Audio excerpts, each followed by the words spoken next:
Hey guys, it's Cap Harris, back with another video doing what we do best, which is speculation. Wow, what could there possibly be to speculate on? Has there been news in the Maiden community? Yeah, we're a little bit late on this, but Logan has been very busy this past week and really wanted to get in on the Pophouse discussion. Pophouse. So we had to wait until today to get together and do our speculation on it.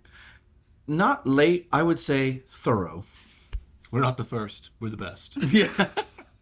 Yeah, we'll see about that. I want to go into this video saying that, there's obviously been lots of opinions online about this, and everybody is entitled to their opinions on this. We're all paying customers of the band, and we're just here to talk about how we feel, what we think this means for the future, and not say whether or not Iron Maiden should do. They shouldn't have done this, they should have done this way, because obviously they're the professionals. We're not. I personally haven't seen, a ton of big opinions online about this. It seemed like the entire thing was taken up, or the entire internet was taken up by what Nico's favorite and least favorite albums were. I've definitely seen a lot of strong opinions. I had a few people comment on the videos we did with Nico, oh, this is a great video, but I'm so heartbroken by, Maiden selling out. And it's like, I wouldn't, use the term selling out. It is only 50%. We'll get into that. Sold out 50%. We'll get into that. 50%.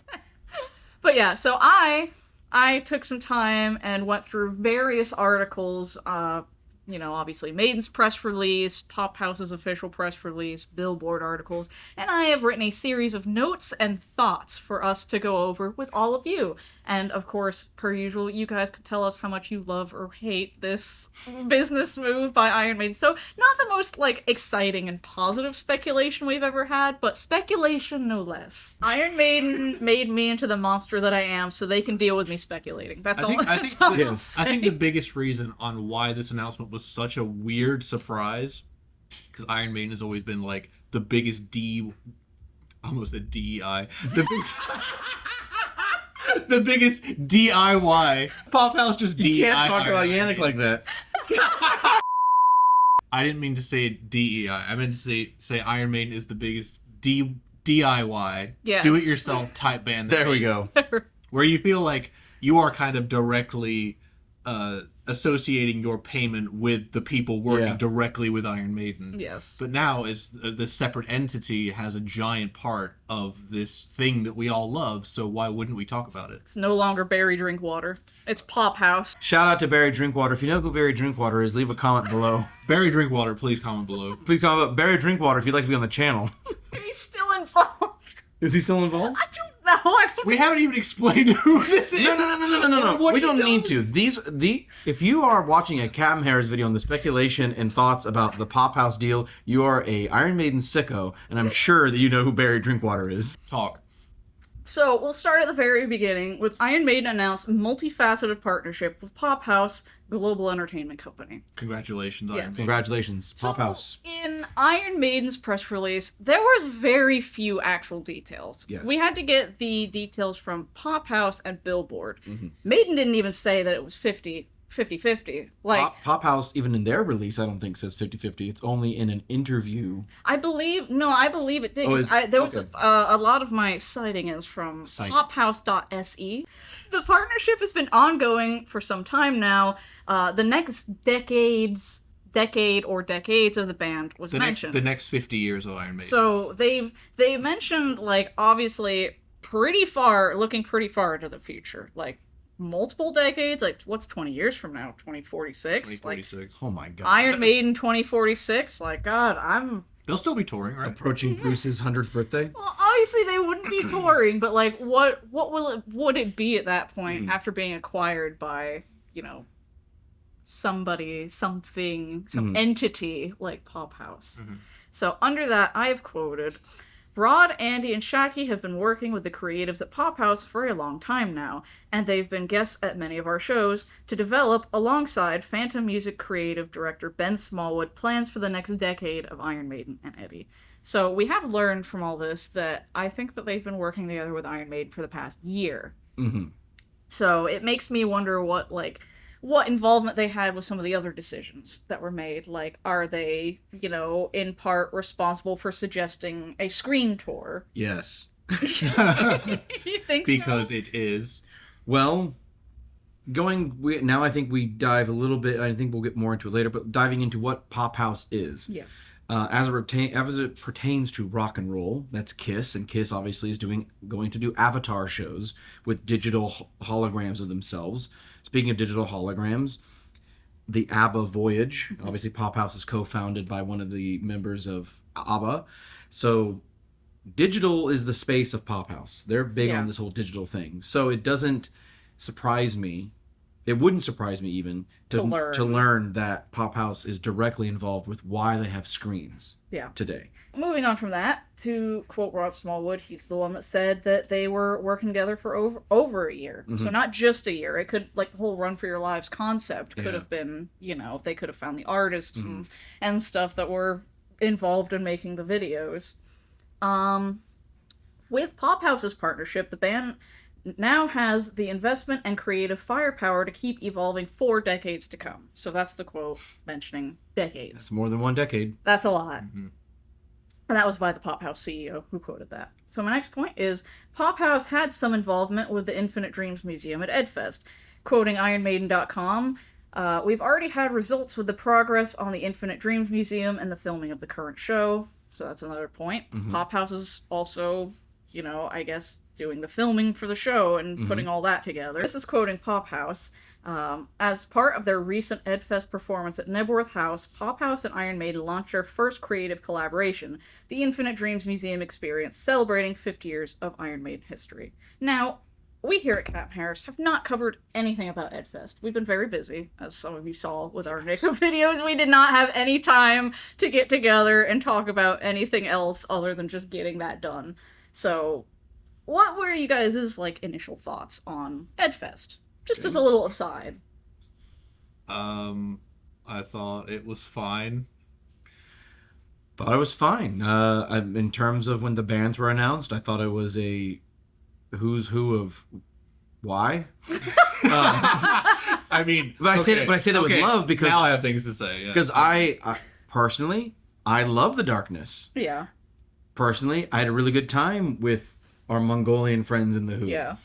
I don't know any of those other bands really. Yeah. Airborne. I know Airborne. Yeah. Almighty. I don't know them. Don't know them. I don't know Almighty. The Stray, was that Strays? I can't remember. That was the night before. That was the night before. Yeah. Anyway.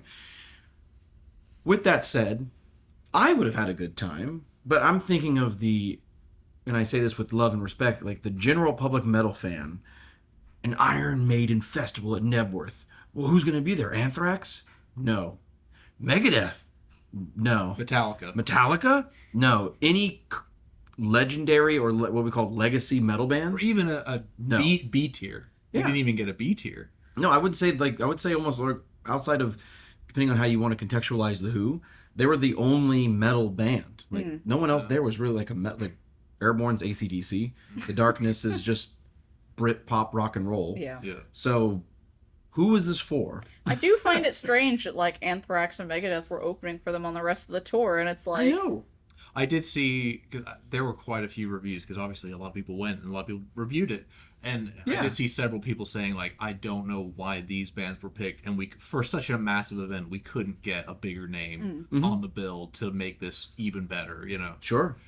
But their idea of adding more was let's add a night before, where it's a bunch of bands that you've never heard of, and Blaze Bayley. Which, to his credit, looked awesome. Blaze has always put on... I feel like that was he said that was one of the biggest crowds he's had in a really long time, too. Good for him. A lot of people did show up for it. They bought the camping tickets specifically so they could go see that. I mean, he was... I like Blaze. I mean, we do have our own opinions and love, I think, for those Blaze albums, but he's still going out there and being just a good guy. Yeah. And he played Maiden stuff. And it was, I don't know, it kind of gave me the idea of well, if Blaze headlined that night playing Maiden material, it's a lot of people were curious about is Nico going to be there? Yep. Is Nico going to perform with the band or anything like that? And didn't Bruce say something along the lines beforehand about oh no, we wouldn't we wouldn't put Yeah. Nico up there playing a couple of drums. Like, why would we ever do anything like that? Yeah. I do remember seeing a quote of that. There was an article that came out a little bit before where the question was posed kind of in a dumb way where they're like, oh, would you ever have like a big sing along with all the past members of Maiden? It's like, yeah, of course they're gonna say no to that, but like they could have just said like, oh, you know, can we expect any past members of Maiden to join you on stage? But they still kind of like Steve answered it with like that would just be silly, you know, just like because that was a silly question, but Bruce kind of got more wordy with it. Right, but it was more like squashing it totally of like, Yeah. no, it would be silly for us to ever invite a previous member on stage again, which is like, okay. Yeah. So it's like they're proud of not doing anything special for a super special event. Like Edfest is the place, The pinnacle, the apex. because in that case it's like, well, you did, you brought your props out and you showed them off. Is that not silly and unnecessary? Like that was special, right? So I don't know. Well, especially for sort of these one-off festivals, like where you designed it for yourself. I mean, this is now going on 20 years ago, but Blind Guardian did their own festival because they wanted to film a DVD for themselves, and they let the fans pick the set list, and it was totally curated by the fans for the fans. And so, if you're going to do these one-off sort of, I know you guys went to Knotfest years ago, Yeah. like it does feel like a celebration of Maiden, but that's also in a way. To their credit, Maiden never changes for shit anyway. So like, No. why would Until now. Why would I? Well, till now. But why would I expect them to? But if there was an event to do that, add yeah. a song, play a song with Nico, Yeah. bring out an old member, like that was it. And it's always just no, you're gonna get the exact same thing that we've been bringing to every When other was the place. it was the final night of when they filmed Rock in Rio, the last time they added a song Run to the Hills? was Run to the I Hills, don't know right? if that was the last time they did that, But you know what I'm saying? But that sort of thing was like, wow, what a special occasion. Yeah. It was Rock in Rio. Like, wow, here we are, Nebworth.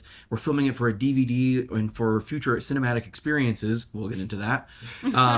And it's not that special.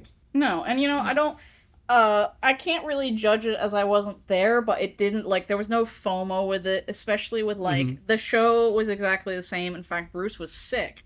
He was having issues singing and was sick. I have never heard Bruce sing Rhyme of the Ancient Mariner like that. Yeah. He sang the entire thing in a lower octave. And I'm not saying it sounded bad. I actually think it sounded really cool for a one-off. But There's your special moment. there was your special moment. There it is. Lower octaves. Yeah. But the only thing that I had initially thought, like, oh, that would be cool, I would probably buy a separate ticket for that, was the Infinite Dreams Museum experience, which is coming back to what we said. That was, like, the only thing that I was like, I would like to see that. Yeah. And to have brought up for Pophouse, back to Yeah. Pophouse, they brought up that we had direct, we were a part of that, bringing that to life, and it's like people have been talking about an Iron Maiden like prop thing for years. I mean, how many bands have done this now? Like, I know there was a Pink Floyd one for a while. Oh yeah, bringing out the warehouse. You know, even more recently, Aerosmith did a residency in Las Vegas. We'll get into that. And there was even a show. There's a show on Discovery or History, or whatever called, like American Pickers, where they found the original bus that Aerosmith toured in. They refurbished it and brought it to the concert. wow. So it was in the hall. So like it was like a decade spanning, obviously kind of like a 50th anniversary for Aerosmith, and there was their Green Goddess version. now there. that would have been impressive. Now that would have been impressive. In fact, that should be, you know, like they had the Spitfire over Yeah. Bring the band the in. Green Just Goddess. drives onto the stage and drops everyone off. These bips and bobs, these things that were collecting dust, and we needed to offset the mortgage lease by having you pay for it.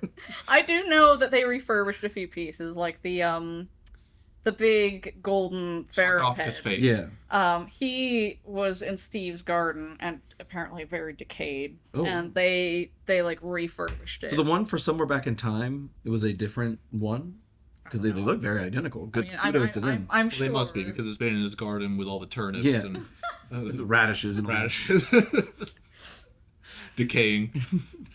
They fixed it up. Okay, that's one thing that Pophouse did. Well, I don't know. Like, I question, because it didn't look like a big collaborative effort. I would say that if it was like, you know, what I had kind of expected from the Infinite Dreams Museum, it was cool. Like, don't get me wrong, like, really amazing to be able to see all those props in Mm-hmm. one place. I'm sure it was amazing to see, like, just with your own eyes, like, the scale of them in Mm-hmm. person. But I kind of expected more of, like, a big tent situation where each thing had, like, its own section. Like, maybe they set up the, Oh, I see. like, the clairvoyant crystal ball Eddie with the candles and stuff in its own section. I'm surprised they didn't bring the body out for that either. Yes. You know, it was a bit odd. I mean, it's hard to say, like, obviously we can say how it could have been better, because I think everybody I'm could just saying say what my how it could be expectations better. were. This was a first try, Mm-hmm. and I'll give them that, but it did seem like a bit small Yeah. for such an enormous event and that many people and An that, enormous that, legacy, the you know. grounds they had to work with, Right. and it was kind of a walk up, see it done in 2-3 minutes. For all we know, you know. yeah. Again, we weren't there, so like I don't know. What It's tough too because like when we see photos of it, they're obviously showing the items, not showing you the context of like the space that's in. I only saw one photo that kind of showed like what actually contextualized the space.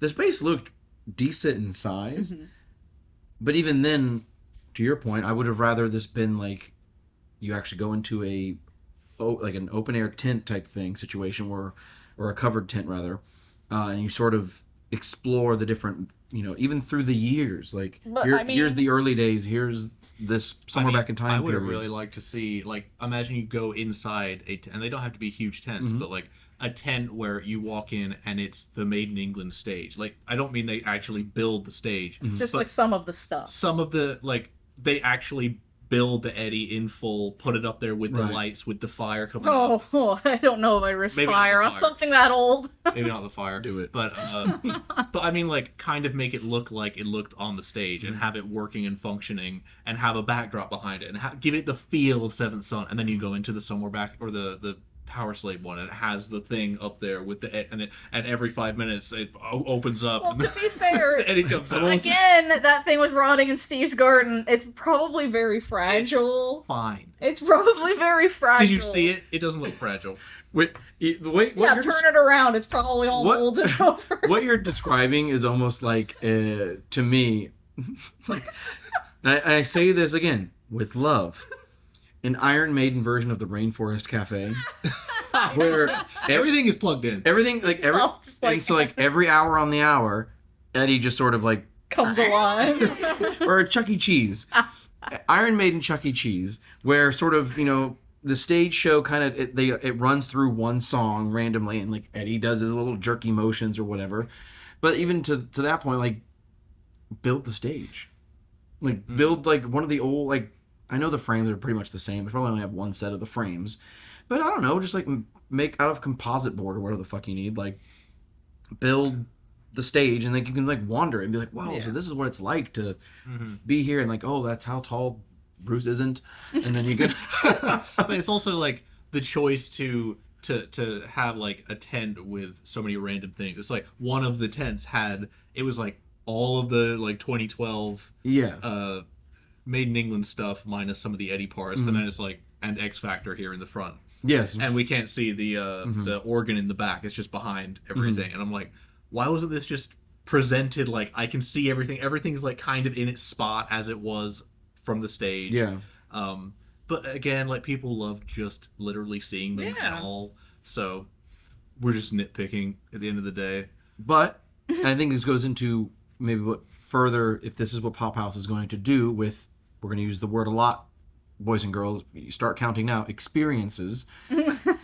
If this Maiden or this Infinite Dreams experience is going to be possibly on the road, possibly going, that's probably why they also didn't take them out of their road cases, which was something we Yeah. also talked about, where it's like they kind of just, wherever the Maiden warehouse is that looks like the final scene of Raiders of the Yeah. Lost Ark, they just sort of wheel them out, Yeah. open the crates, you see them, and then we're going to Poughkeepsie next week. Like, we're already on to the next sort of show. It could have been a trial to see how fragile everything was as well. Because, Okay. like, if you're opening up all the old storage units, you kind of gotta, like, test, like, the durability of everything. Like, Ground zero for like, a new, maybe new they- pandemic. maybe they grab the candles from Seventh Son and they, like, you know, a piece comes off, like, okay, we have to leave that. One like, of Steve's radishes is off. I just love the idea of Rod going through the warehouse and just like shaking things, just like that'll do. But you just don't know, because it's like, you don't know what condition everything's gonna be and how Yeah. how that stuff has aged, because, I went to, like, special effects school, I've made props and stuff, resins and latex and like, fiberglass and stuff, that doesn't always hold up. The Like, original Yoda doesn't exist because he dissolved. exactly. Like foam latex, which I know they're not using foam latex, but that literally goes moldy. After a couple years, it's moldy, like, you want to get rid of it if it's not kept in good condition. I mean, what was the oldest thing other than the 84 Paul's sarcophagus? jacket. Paul's Probably. jacket. Paul's jacket. I'm thinking more like from their From the stage. Yeah. from the, like, stage show. What was the mummy Eddie from Somewhere Back in Time? That was from Somewhere Back in Time. What I was trying to get at was, like, I kind of expected to at least see, like, an Eddie from the 80s. Yeah. You know, like, They dissolved. Tree Eddie. yeah, seriously. Yeah. Maybe he dissolved. We don't know. Steve's just throwing this stuff in his garden. Because we've seen that there's some Japanese fans that have there's one Japanese fan that had the Eddie like in his house for many years from the No Prayer But tour. Steve, if Steve's just throwing this stuff in his garden, like, definitely some of it has just, like, dissolved.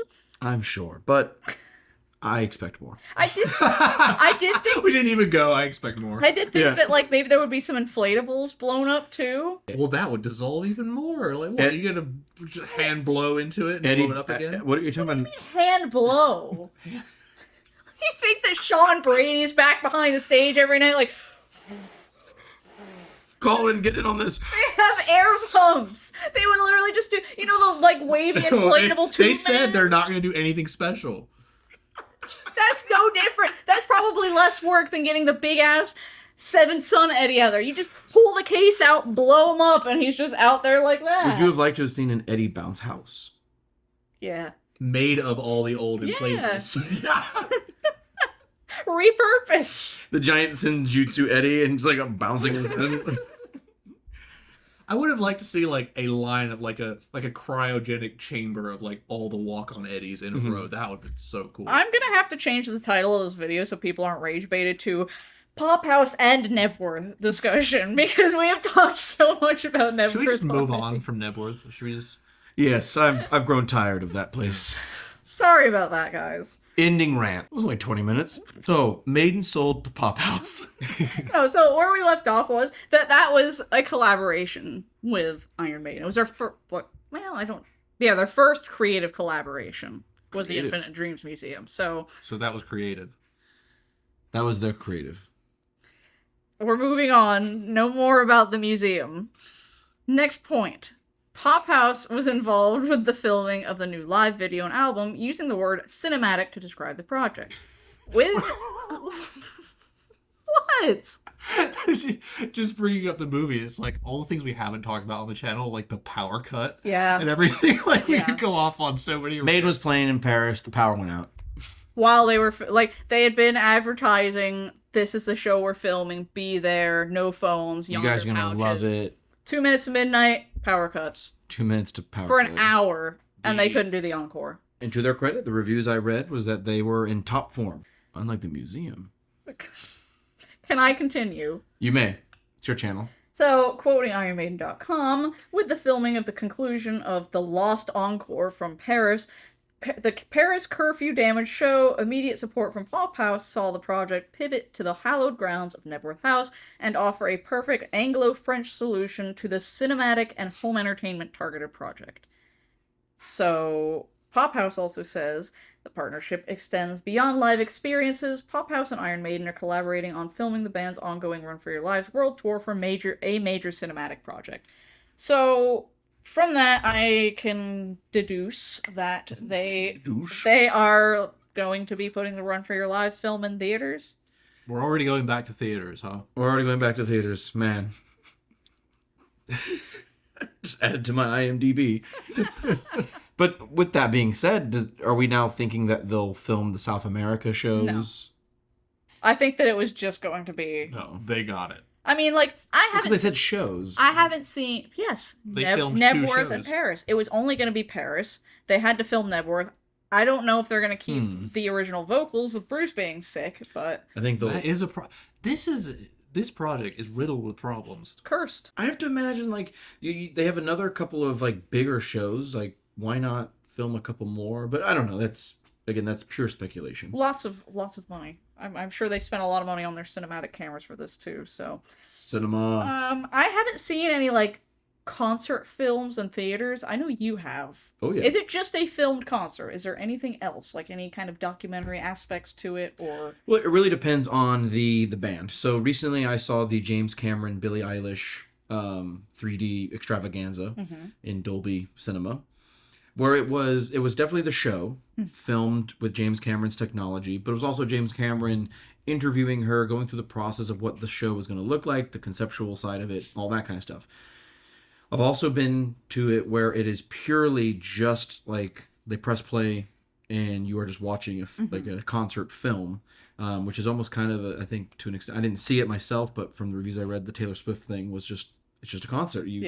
No one could afford to see it in live, so they paid however much it cost to see it at AMC. Maybe that's what it is now. They know that the future is only the ultra wealthy will be able to see shows live, so then there will be a second market for the poors. I was just going to speculate whether or not there would be any sort of documentary portion of it, but I have a feeling just with, the decisions and stuff they've been making recently, they would probably just do a concert. Yeah. I just didn't know if it was typical for there to be more. And bands are also re-releasing just this year. Pink Floyd released, for the anniversary of them playing at Pompeii, they released Pompeii in IMAX. So you could see Pink Floyd in the 70s playing, within the amphitheater there.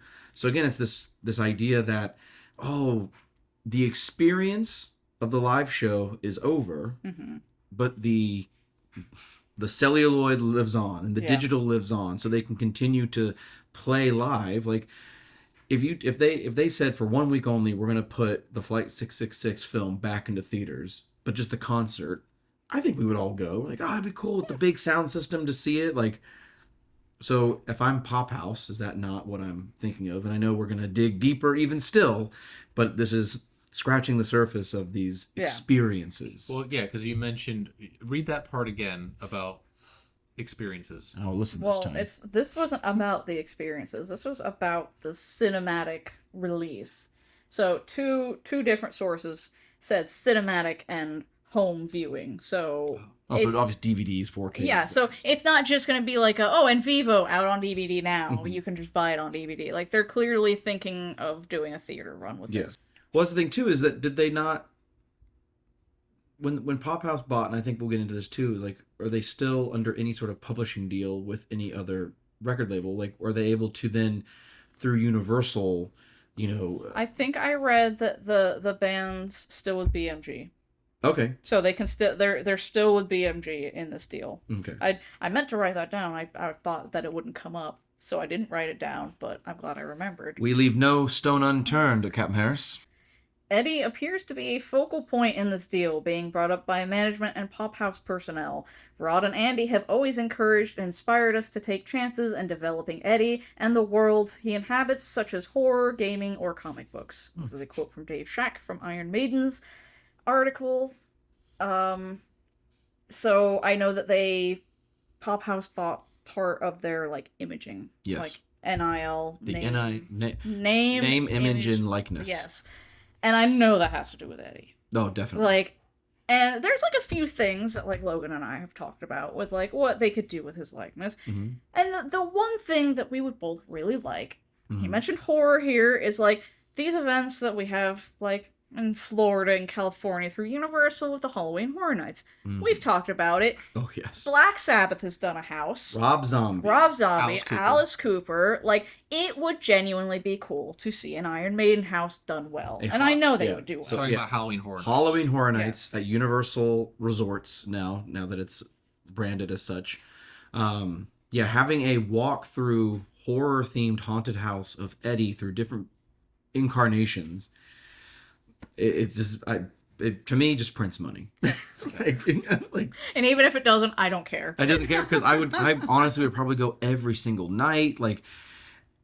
Whenever they drop these things, this year they have Sinners and Hellraiser and all these, Stranger Things, but there's always exclusive merchandise that's for those houses. I'm picturing Eddie on roller coasters. I'm picturing Eddie ripping up the Universal Globe. because Yeah. that's And you know, what's gonna happen. You know, that event is really popular with young people. So popular with young people. And, you know, Pophouse, you want to get Maiden in front of young people? Make a really cool Iron Maiden house and be like, oh, I've never heard of Iron Maiden before, but that house was awesome. Maybe And I'll look who into just it. made an Iron Maiden film? Yes, Universal. Exactly. And Universal just this week, speaking of younger audiences, they say they're going to have a horror-themed Fortnite zone, which that just screams teens and young 20s. Put Maiden there. Yeah, because I mean, like, you could be playing the music in the house, and they could be like, that was a really cool song, I've never heard that before, I'm going to go home and I'm going to listen to Iron Maiden, and I'm going to buy this Iron Maiden shirt because that house was so cool. You listen to this, Bjorn? Bjorn? Bjorn? Take out your ear horn. Yeah,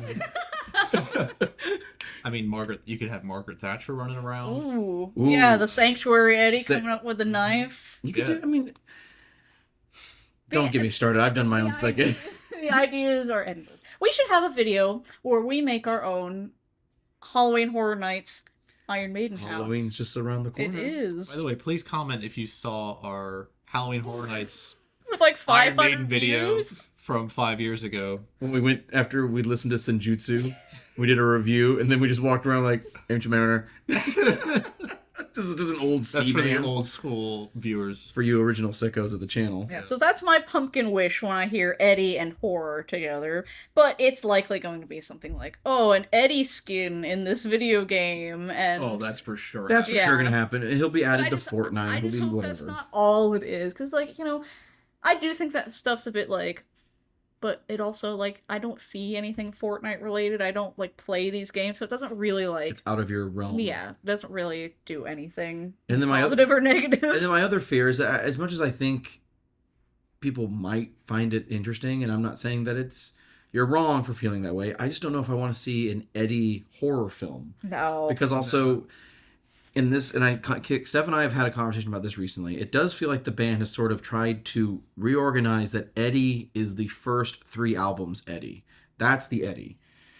The other Eddies exist, but the Eddie is leather jacket and walks. He's not floating on flames His rib cage. with his isn't ribcage. out. He's not a tree. He's not an alien, and he's also not riding a tank. Like, Eddie is a East End zombie. That is their golden child, Eddie. That's their golden child, Eddie. He is my least interesting Eddie. Yeah, I agree. I love Killers, like, of course, like, no doubt, but come on. I like Cloud Eddie? Yeah.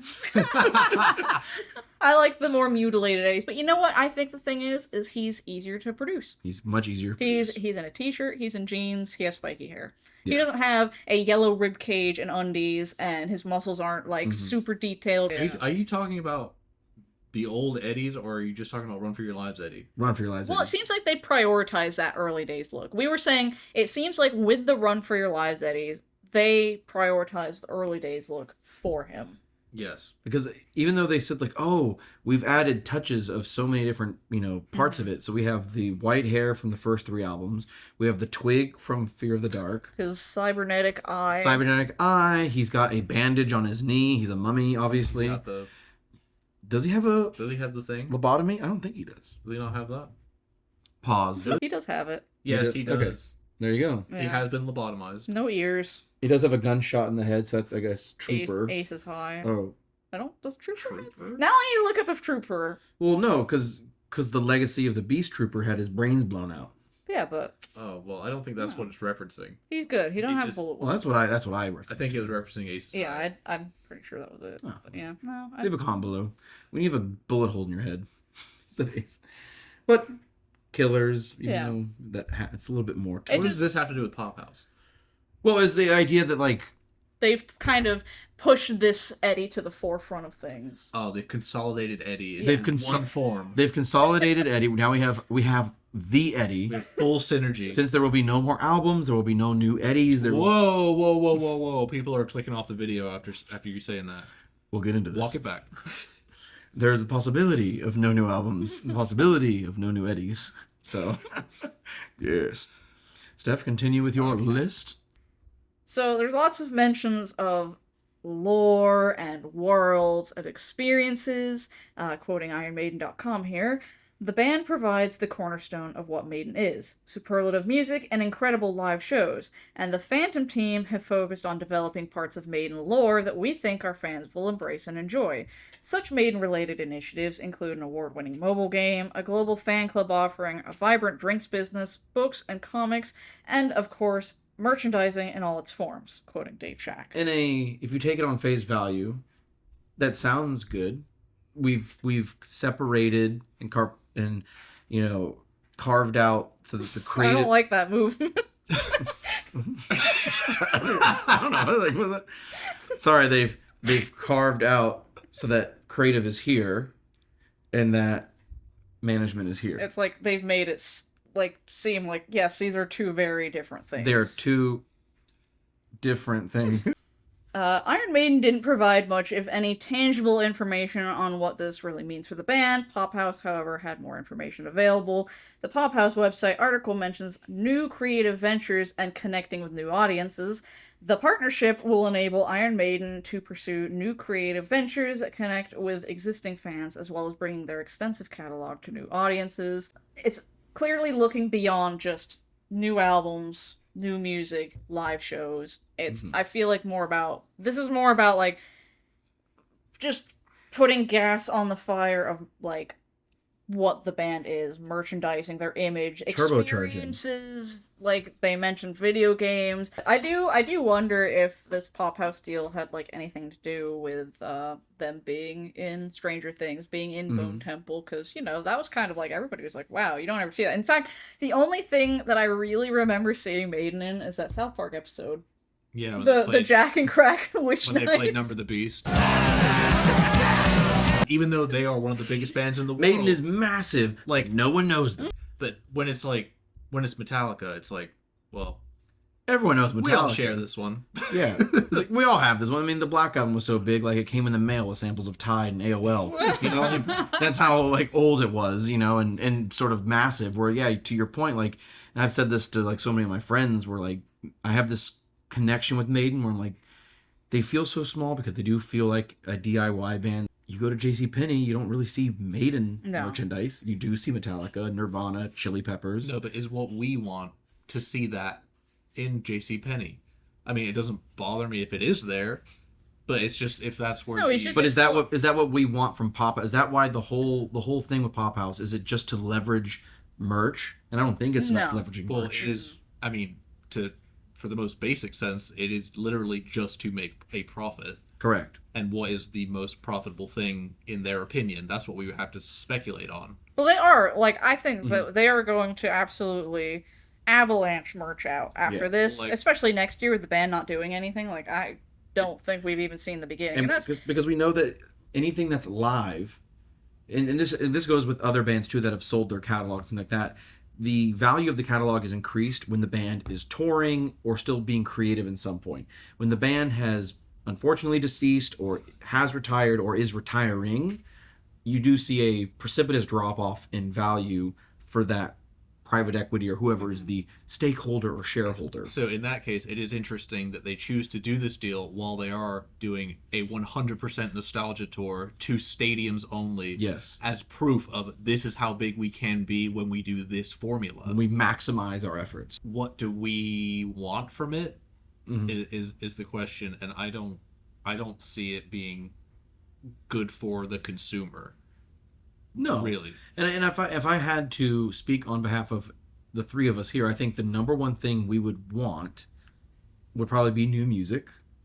There is an asterisk though because of the personnel in the band now, but if they'd come out with a commitment that said we're not going to have Simon, it will be Nico on drums, we're gonna have new music. I think that'd probably be high on our list of like, yeah, I'd like that. Like, that sounds... Oh, yeah, like, if that would be... I mean, people want new music regardless. Yeah. I've seen it... I mean, there's been speculation since Nico retired. Like, there's always been back and forth of like, oh, no, Nico is not retired from the band, and he will be on album. It's like, well, they never said that. Yeah, he's just retiring from live. He's still in the band. But Maiden do have to consider the fact that a lot of fans do think that.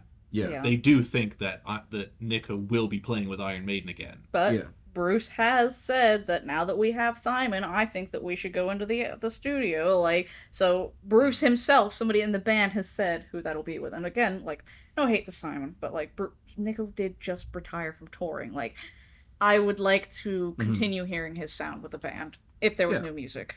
And especially because even our most recent videos, speaking with Nico, I think there's a good sense of the fan base that thinks that his drumming only improved post-reunion. So it's like, wow, his musical adventuring in the 80s and 90s were fine, but then he really became his true form in these reunion records, which was the best drumming. Yeah. Yeah, I think his best drumming was Brave New World and On. But regardless, I mean, we're just talking about, well, does this deal make a new album more or less likely? Because that has been a topic of discussion as well, of like, people seem to have the idea that, well, now they've sold off their catalog and they're dripping in cash, and now they can just focus on creative ventures. Yes. Or was it just, I want to make money, thank you? Yeah, I don't really see it as a positive towards the concept of them writing a new album, because there have been several articles that come out that just show that Steve and Bruce are like not on the same page. No. And like Steve's like, I haven't even asked the rest of the band. And I've heard, whispers that they already have stuff booked in 2028. Like, if you're gonna be coming back to do shows in 28, like at this point I would imagine you have to have an idea of what you're gonna do, whether it's another nostalgia tour or it's a new album. So it's like, I know it's typical of Maiden to be secretive about like when they're going into the studio and if they're going to do a new album, but I've never seen it quite like this, and it makes me wonder if like Bruce kind of knows that they're not writing a new album, but he wants to like kind of get ahead of it, like, well, I said I wanted to write an album. Well, if you go back to Battle Life and Death 20 years ago, there was a bunch of really cool interviews around that era where I specifically remember Bruce and Yannick talking about being an active, real band that they have to be creating and making new music because we don't want to be a nostalgia tour or a nostalgia band. And Bruce even said, well, and even if they became that, I wouldn't be there. He's on record saying that. We're now, 7 years since they've been in the studio with no plan to make new music going forward and stuff planned for 28. I mean, at what point is that the cutoff of like, okay, we're just doing nostalgia from now on? And Pophouse acquiring Maiden, they're gonna want, like, I assume what's most profitable. Yes. Like, and what is most profitable, like what they're doing now. Yes. So if Maiden does their own music and they do their own new world tour for it, it just increases their value. It's doing the work for Pophouse. They're like, oh great, you're already doing it for us. I don't think I wrote it down, but it was something along the lines of, we encourage them to still play shows. Be creative. I think it'd be creative, which would obviously mean new music, but I feel like it comes with kind of like a, but we also need, like, maybe you write a new album, but like 80% of the set list is classics. You just play like two new songs. 2 new songs. You do it like every other classic rock band. Imagine like Final Frontier 2010, but instead of all the post reunion songs, it's like, oh, this is Run for Your Lives with the Eldorado. With Eldorado, yeah. Exactly. We had Aces High in the Final Frontier set list. Yeah. I could see that happening. Because there's one thing, like, in metal in general, is like everybody agrees that at least some era of Iron Maiden in the 1980s is the tits. Yeah, it's the golden age. Yeah. So, and people cut off their favorite thing. Like, every album's like, oh no, as soon as Bruce joined, I left. But like, and there's whatever. That's every metal band too. Like, what after Injustice, I don't like Metallica. But the 80s, or there you go. Exactly, and most people will, like, we think of Metallica like a lot of Metallica fans think of Maiden, probably. Yeah, honestly, like it's just the 80s stuff rules. But like, we love everything Maiden's done. Yes. But not everything. But it is the most. The breadth and width of the career is mostly good stuff. God, I still have so much to go through. Keep going. Wow. It's gonna be a 2-parter. Terms of the deal were not made clear to the public. To quote Billboard.com, terms of the deal, which Pophouse says was structured and developed over the last year with the band's co-manager Andy Taylor, were not disclosed. BMG retains its relation with the band as their publisher. There, I did write it down. There you go. Okay. So again, we don't really know. That's why we're here speculating on what the future could look like, because we weren't given any information. Maiden just decided to drop this on us on like a Saturday afternoon, or Saturday morning, really, for us. We just wake up and we're like, what the hell, like, just happened? And it was literally like no in between. There was just like, I don't care, Maiden owe us nothing, and I'm happy no matter what they do, or fuck Iron Maiden, they sold out. I did not see anything in between. I just, going back almost to your original point and talking about the money situation, because we don't know, again, the terms of the deal, other than it's a 50-50 split. Or that Pophouse bought 50%. There's only one number that I know. There's only one. And we will get to that. Which was that, the KISS number? No. The shares. The shares. Oh, the shares number. Share Oh, value. we'll get to the shares. We're going to deep dive. We're going to get into some real stupid stuff here in a little bit. This is why we took so long to get this video done. But if KISS sold 100% of themselves for, I think it was like $250 million. Yeah. Okay.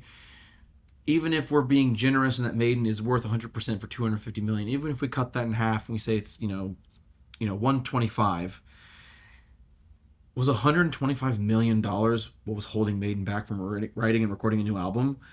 No, it's the will to want to do so. The Pophouse deal is not going to facilitate them being creative, as if that was an impossibility. Correct. And that's why I think it's such a fallacy in the logic argument that a lot of fans are having, where it's like, well, now that they have all this extra funding, they can finally do what they wanted. Make music. Like, maybe some weird experiences and video games and stuff, sure. Some weirdo experience. Like, again, like you said, I don't think that a deal like this was what they needed to write an album. Well, it's like, we know that Pophouse has been involved for the last year or more or whatever, and we've had Run for Your Lives, which has been, honestly a super stripped back tour. Stripped back and financially gangbusters. And it's the idea that, like, what are people thinking, like, now that they're flush with cash, now they can do a Legacy of the Beast style show again. Yeah. They already did that. They already did it. They already have the props. That's all the guards in the museum now. They got their screens. I genuinely don't think we're seeing. We are never going back. I don't think they're ever going back now. And that is so disappointing. Yeah. It very much is. But again, it goes into the whole Pophouse thing of where we're going in the future. And where we're speculating soon. So, Steph, keep reading. This is where we get to the emphasis on worlds and experiences and what they're saying. So, quoting Pophouse, Edfest at Nebworth was the chance to create an immersive Maidenville for fans, expanding the live experience through Eddie-themed attractions and interactive fan experiences. We're talking about, like, the bumper cars that had the Book of Souls Eddie on the front of it, and that you have to be this tall to ride sign, and the football, I almost said soccer, where you kick the ball into Eddie's mouth. This is continuing from a different quote. It says, while other future plans include expanding interactive fan experiences, so expanding those interactive fan experiences, are we talking about a bigger Infinite Dreams museum, or maybe it is more laid out? Like, no, just more games. More games. And developing a digital universe centered around Eddie. So the metaverse already failed. I'm stopping right here. I do have more, but I've noted that a lot of people online think that this just means more Iron Maiden merch. It's like, I'm not worried about it. They're just gonna put box sets and T-shirts and stuff out, but they are another box set for my collection of Maiden. They are truly emphasizing the experiences and the worlds and the universes, and I don't think that that's what they're trying to get across to us, is that there's going to be more merch. Like, what the hell does a digital universe centered around Eddie mean to you? It sounds like this is very particular for like the cyber army people of Megadeth. Yeah. Megadeth has this sort of like, oh, you can buy your Vic Rattlehead coin and get into this, get exclusives and behind the scenes stuff. And was it is it NFTs or like a Bitcoin sort of thing that they have? I think it's more of an NFT, yeah. A non-fungible token. But that's the idea that basically you buy into it and now you're part of this special club that gets these perks. Yes, which it's very tough giving me perks to something that is exhausted its creative output. Yeah. So I'm just going to like, oh, like we're going to show you like exclusive behind the scenes photos of recording albums, or we'll give you a behind the scene tour of like Nico's toilet. Like I don't like what things do I want to see that's not like, oh, you get to be a fly on the wall as they're recording the album. Like, oh shit, But that's no, cool. it's a digital universe It's a digital universe. centered around Eddie. So it's not What even does that even mean? It's not about the band. It's not about the band. Nico's toilet. It's not about any of it. It's about Eddie. And so for me, is it like, I don't know if you've ever seen like those videos of like the metaverse things where people have like their goggles on, you have your character, whether you're like a furry or whatever. Yeah, the game Second Life is like this too. Sorry, what are we all gonna be like making our own Eddie avatars, and we're like We're gonna be putting our VR headset on and shaking the hand of Lobotomy Eddie, and he'll be like, transaction? Like, I would love to keep this conversation going. Like, please pay £3 per minute. It's just like, I haven't seen anybody talking about that, and that stuck out to me as just so like weird and it's left weird. field, and like, and that was from Pophouse. That was one of their quotes. So they've obviously thought of this. For like, Yes. They have an idea. Yes. We're doing a digital Eddie thing that you Digital universe. What Now, does now, that mean? now that digital, it could mean digital in the sense that it's interactive through our phones or through VR headsets. Yeah, but to mention it seems like a pretty big deal rather than just like a phone game or something. That's where I was. It's a That's universe. what I was getting It's at. a universe. When you say universe, you make me almost think of like, oh, it's going to be a massive open world, like looking at the Nintendo Switch that's behind the camera, like an Animal Crossing style, like, oh, visit my Eddie universe. This is how I set up my Eddie universe. I know that we're thinking way too outside the box for what it's actually going to be, because we always have like the biggest thoughts for what ends up being like the smallest thing. that comes- especially when they say things like technology, like we'll rapidly. We'll get to that. We'll We'll get to that. That is in. Get the record player. On the list, and that's a very important quote, so it needs its own section. Okay, we'll call it We'll the section this turbocharged section. But yeah, I don't know, like, that just worries me. And moving on, this is from Billboard. With Pophouse, we're always thinking around the visual identity, and there's lots of world building that's possible with both Maiden's artwork, but also in the storytelling with the songs. The heavy metal genre, especially with the addition of Eddie, lends itself to treatment potentially in the world of horror. And that's from the CEO of Pophouse. Mm-hmm. So it's just all of this wordiness around visual identity, world building, the world of horror, digital universe. Like, it's bigger than merch. But Yes. because this is kind of speculating on what this all means, is like, because all three of us are enormous Iron Maiden fans, does this pique your fancy in any way? It doesn't do anything. It for only me. worries me of like, you know, you want to see the band's legacy upheld, because like, yes, I can just sit here with my memories and my albums and remember the band as they were, which I will do if this happens, but it would still be sad to like have to see it start going that way. To the point where more than ever, and it was always said that, oh, the reason why Eddie is so great is because the band doesn't have to do promotional. Yeah. Eddie will be the promotion. This is where they truly strip the members of the band away from the brand of Iron Maiden.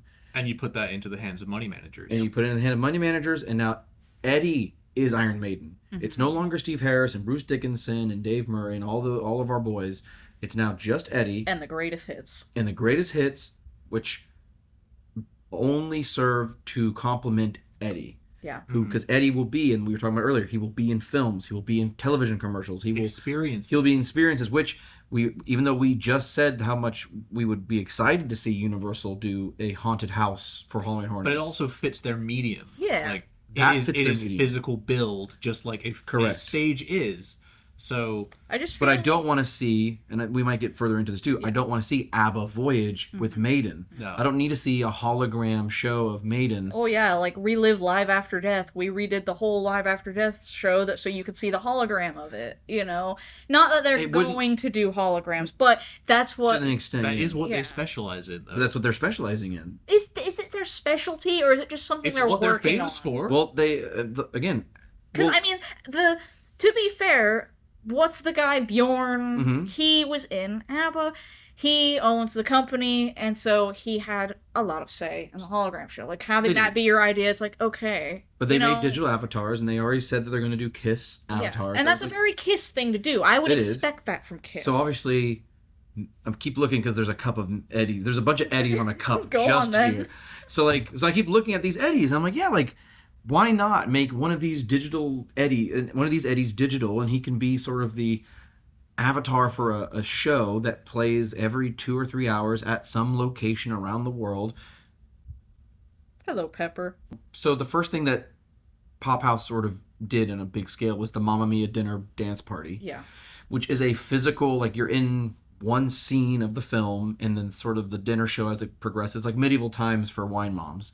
And they have one in London, which was so interesting that we were seeing Maiden at the O2 and seeing all these people dressed up as Donna from Mamma Mia walk by, and I'm like, oh, look, we're all in our uniforms, you're in your uniforms.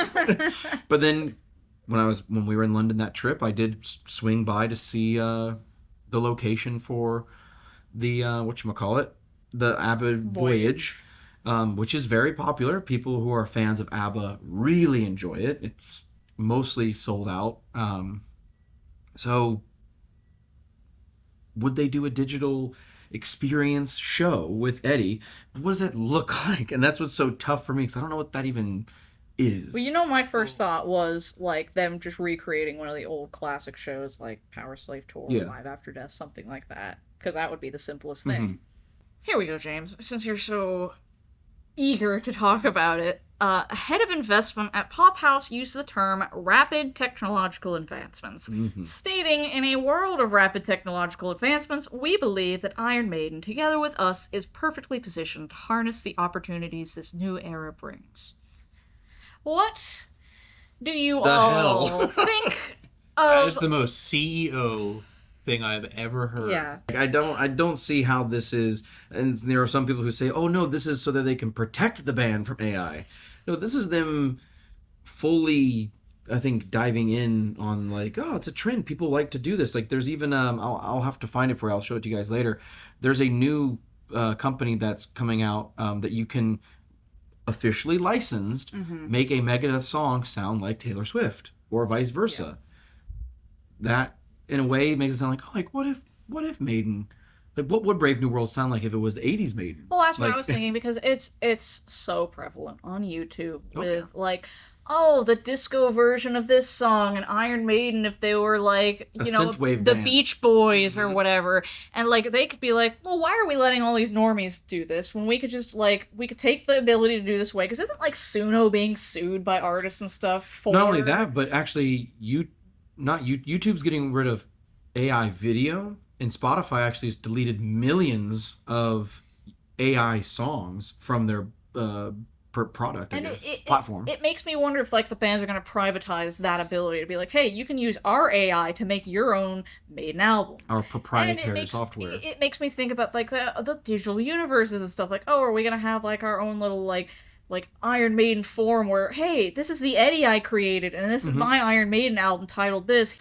I acknowledge that this is absolute tinfoil hatting, and this is very unlikely to happen. Yeah, because it's so hard to read that. I know, but it's corporate speak for, yeah, everybody's doing the AI thing now, so... Here we go. Rapid technological advancements. We can't wait to harness the opportunities that brings. I was thinking, like, it'll be some stupid thing, like, you download an app and you can chat with an AI bot of Eddie.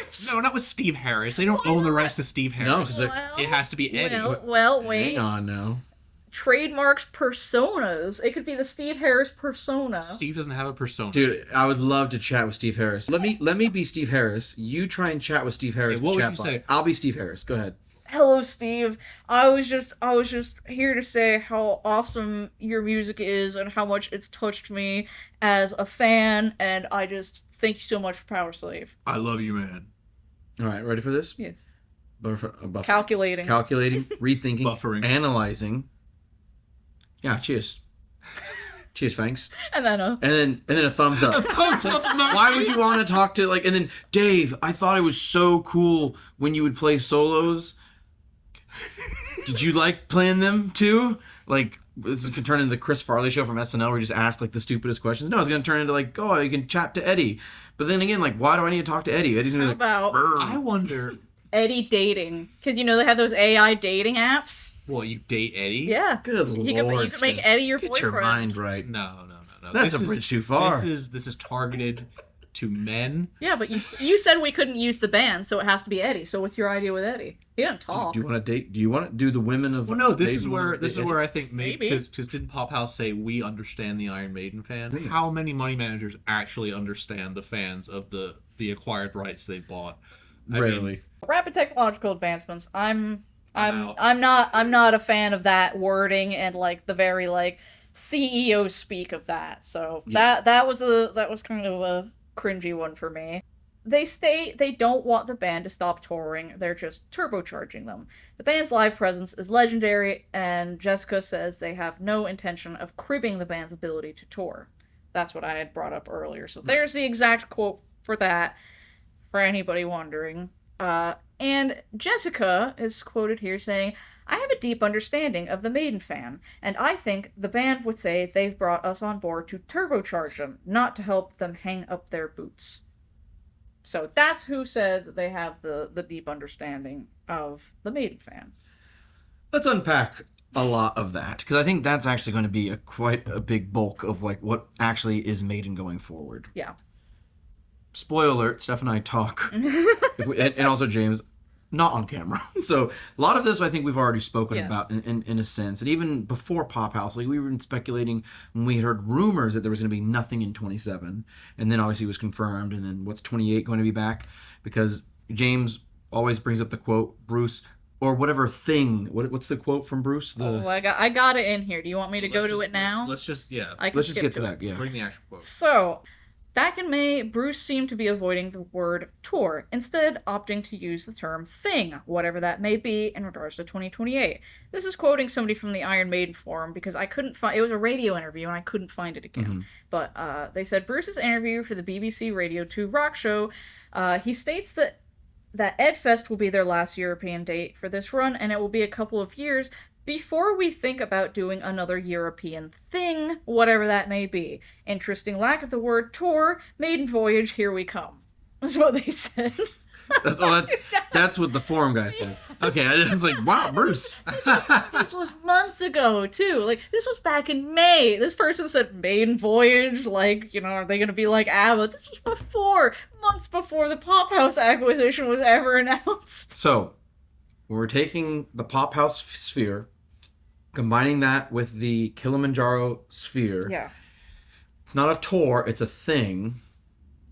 Oh, well, the Infinite Dreams Museum, it was a test run. Mm-hmm. I think when they come back, it is what Metallica is doing now, where it's weekend only.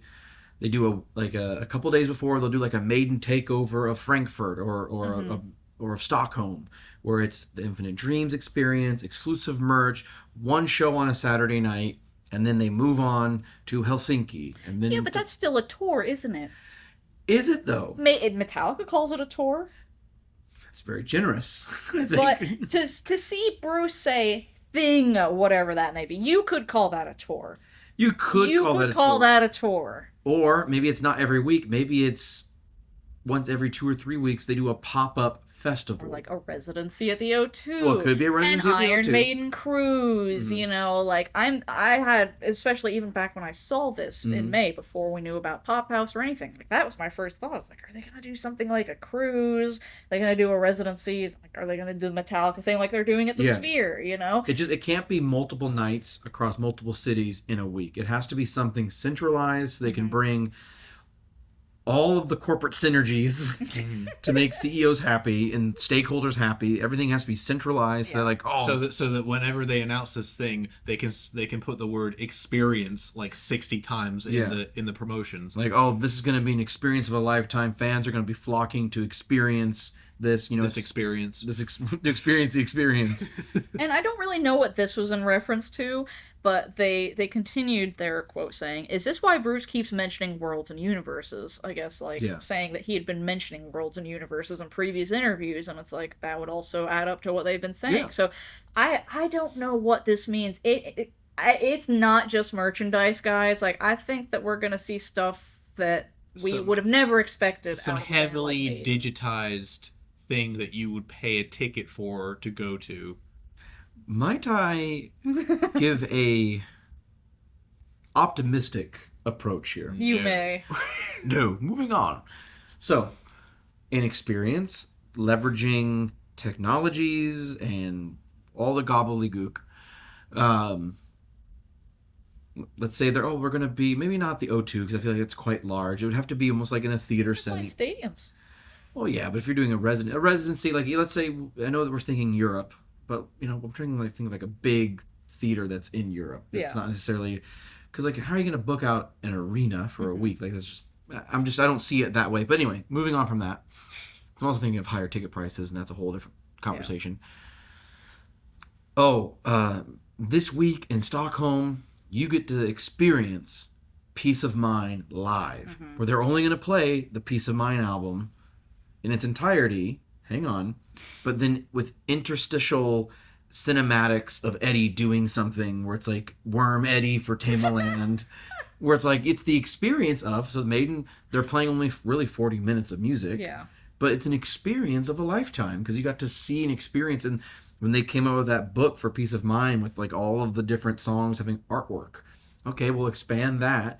And maybe, obviously, you still play Iron Maiden, you still play maybe Fear of the Dark or whatever, but you can almost center an entire residency of like, oh, I saw them during this residency. Oh, the Power Slave residency was much better. And they get their own shirt and They get their own shirt. goodie bag. The band only has to learn a certain amount of songs. I think that we're being both entirely too optimistic and pessimistic. At the same time. If there was an opportunity in, let's say, Vegas, like, oh, Vegas, Maiden's going to play the Sphere, but it's going to be only the album Power Slave, and it's going to be all themed with the screens to Power Slave. Is Nico playing? We'll say Nico is playing. Then I would be there. Okay, now Nico's not playing. Nah. I said I'd never go back to Vegas anyway. All right, it would have to be very special for us to go. Somewhere else. All right. Well, they are No, building. I would go to Vegas. They're building more spheres. If Nico was playing, Yep. sure. But otherwise, I'm not going back to Vegas. Fair enough. I don't like If you live in Vegas, I'm very sorry. You'll never see Steph again. You'll see me. I'll come out. I'll say hi. I have a feeling that it's going to be so incredibly boring when we find out. Mm-hmm. Pophouse has also acquired Avicii, Tina Turner, Swedish House Mafia, Cyndi Lauper, and Kiss.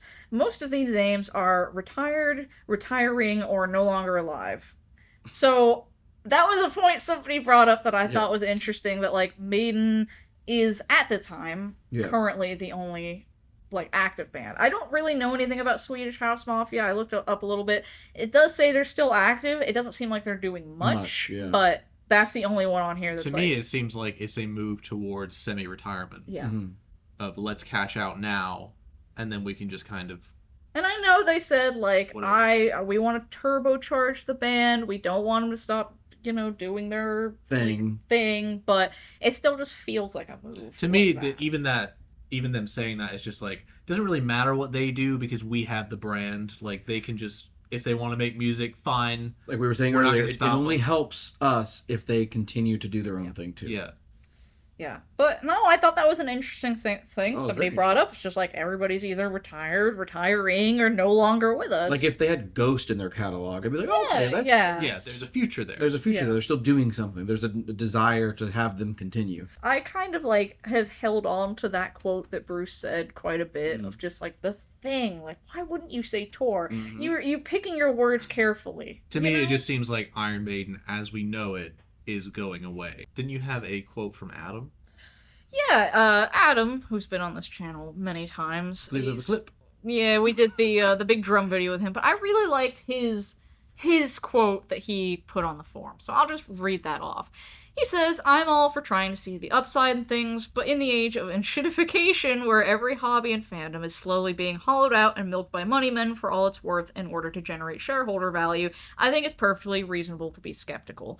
And I felt that in here. Like, we're just in a day and age where when this kind of thing happens, it's usually not a good thing for the consumer. No.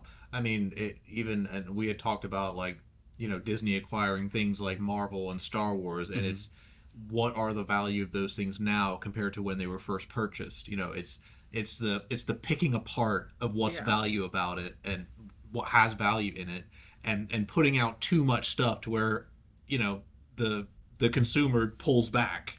You dilute and almost self-cannibalize your own market share. Especially if we're only talking about top songs from 40, 50 years ago. Yeah. As time goes on, you know, it's at some point, you know, that stuff has to live in its era. And they can make box sets all they want, and I'm not opposed to that. Like, I don't care about that. I know they're going to go into the to the backlogs and be like, oh, here's the demo for The Prisoner for 1982 or whatever. That's fine. Like, put that stuff out. I would love some more live stuff that we haven't seen before. Like, they're not talking about merch. But that's not what they're talking about at all. No, they're not talking about building a Beatles anthology box set where you're right, where it's like take 2 of Trooper Solo 1. Like, this is we are going to leverage technology to give Iron Maiden fans what they want. This seems like a very negative video, and it is.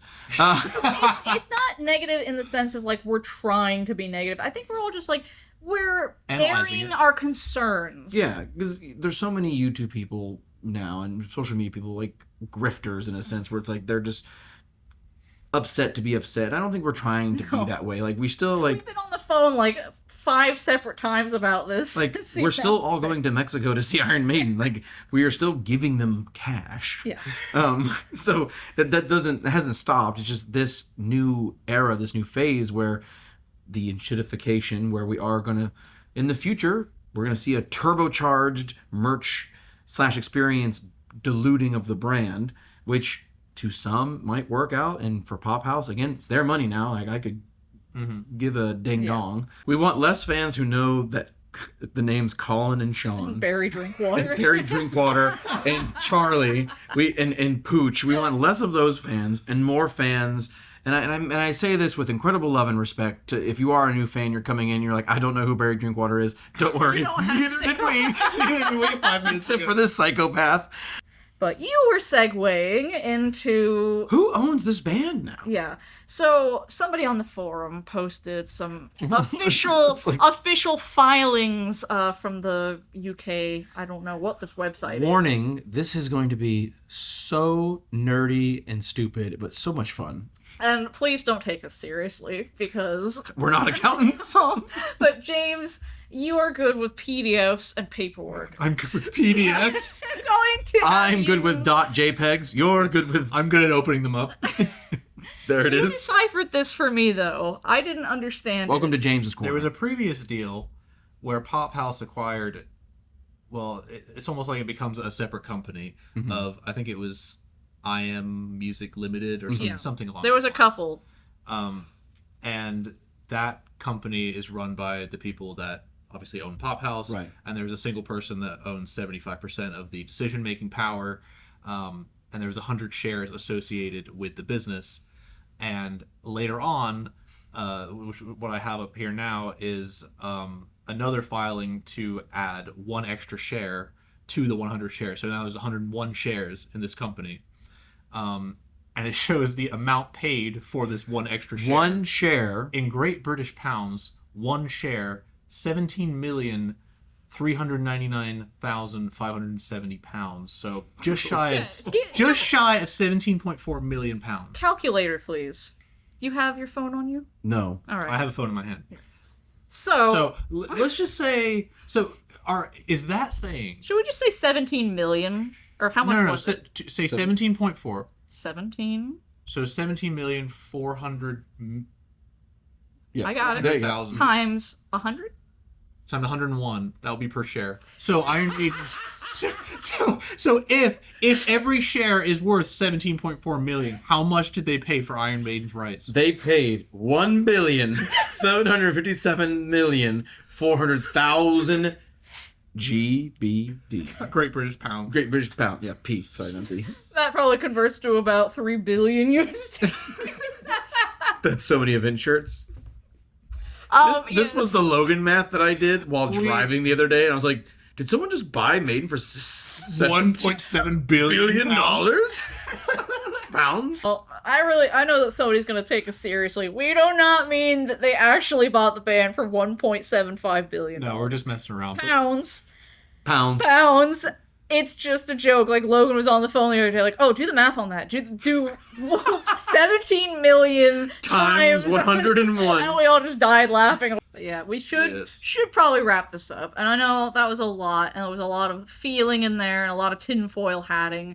And I can acknowledge that. And I know that it's probably not going to turn out to be anything of what any of us said. And I just hope that it doesn't, like, hurt the legacy of the band is all. No, and again, we were mostly just doing this because out of almost not a frustration, but almost like a, come on, people, like you guys, we're Maiden fans, we're smarter than this. Like we can actually read into what's being said. I know. I'm shocked that there weren't more people talking about some of these quotes. Again, in my hobby on the side is obviously film and even theme parks, being so close to Orlando, going to Disney all the time. I'm used to hearing the CEO of Disney or the creative director of Universal give me some garbage that is a great headline from like, wow, Walt Disney World's investing so much money. I'm like, yeah, but did you actually listen to what he said? He didn't say anything. He just said nonsense, and we all said, great job. And that's kind of like... I can't wait to see it and buy it. I can't wait to buy the thing. Wow, like, should I just pay you now? Like, that help? I'll prepay. I'll prepay, so... We're just also, I wouldn't say cynical, but we are accustomed to this sort of double talk of poop. Please comment below your thoughts on each point we made. Leave a comment at the exact time where you clicked off and you said, that's enough of this. When we were yammering on about Ed Fest. As Barry drink water. Yeah. Please, Barry, if you're doing well. Can we get Barry on the show? Can we get the show? Oh, it's a show now. It's I like a show, that. yeah. God, cut! He's got a motorized vehicle. Guys, thank you for watching. Thank you. Please, Thank you so much for watching up until this point. I commend you. Comment your thoughts down below. Thank you to our Patreon members, and we will see you next time. Bye-bye. My God. What an ending.